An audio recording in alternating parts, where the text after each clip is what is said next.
Good evening. I'm Michael Ang and you're watching the Manila Times News Prime.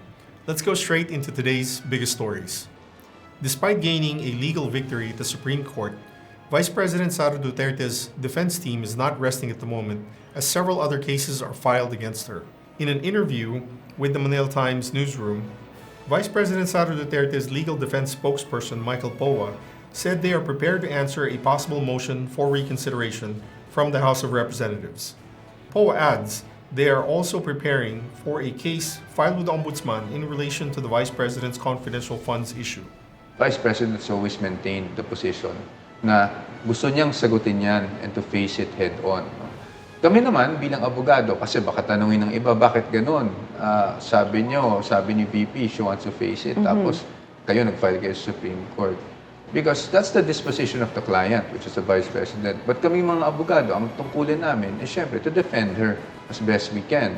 On to another story. The Department of Public Works and Highways, or DPWH, says it is ready to comply with President Bongbong Marcos's order for accountability. This came after President Marcos's SONA, where he demanded accountability from government agencies, calling out individuals who steal from the nation's funds through bogus flood control projects, among others. DPWH Secretary Manuel Bonoan says the agency has started the process of compiling a detailed list of all flood control projects across the country, including the status of projects and their declared costs. Economist Professor Manuel Leco suggests that the President should create an independent committee that will audit the flood control projects of DPWH. Bonoan says there were 15,556 flood control projects that were set to be implemented between 2022 to 2026. And out of this, 9,856 were said to have been completed, while the rest are still in the works.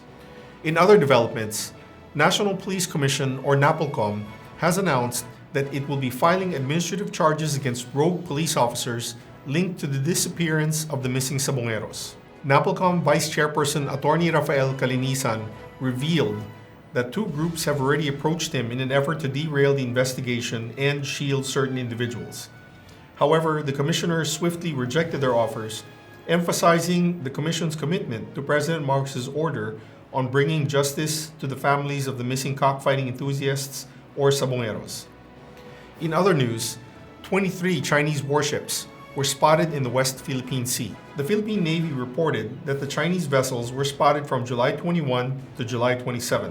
The vessels were seen roaming in Bajo de Masinloc, Ayungin Shoal, Sabina Shoal, and Pag-asa Island.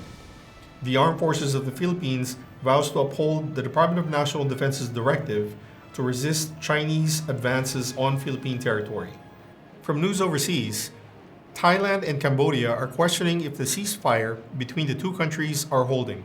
The Thai army said Cambodia launched multiple attacks in different areas after the ceasefire was supposed to take effect around midnight. Cambodian Prime Minister Hu Manet and Thailand's acting Prime Minister Putam Wachayachai had agreed to an unconditional stop in fighting after 5 days of border clashes under the United States government's pressure. U.S. President Donald Trump earlier warned that the U.S. will impose trade sanctions on both countries if hostilities continue. That's it for now. Thanks for spending your evening with us. For more news, visit themanilatimes.net, read the Manila Times on print, or subscribe to its digital edition. Follow us on all social media, Facebook, Instagram, X, TikTok, and LinkedIn, and be part of our communities on Viber, Telegram, and Mastodon. I'm Michael Ang, and you've been watching the Manila Times News Prime. Stay informed, and we'll catch you here same time tomorrow. Good night.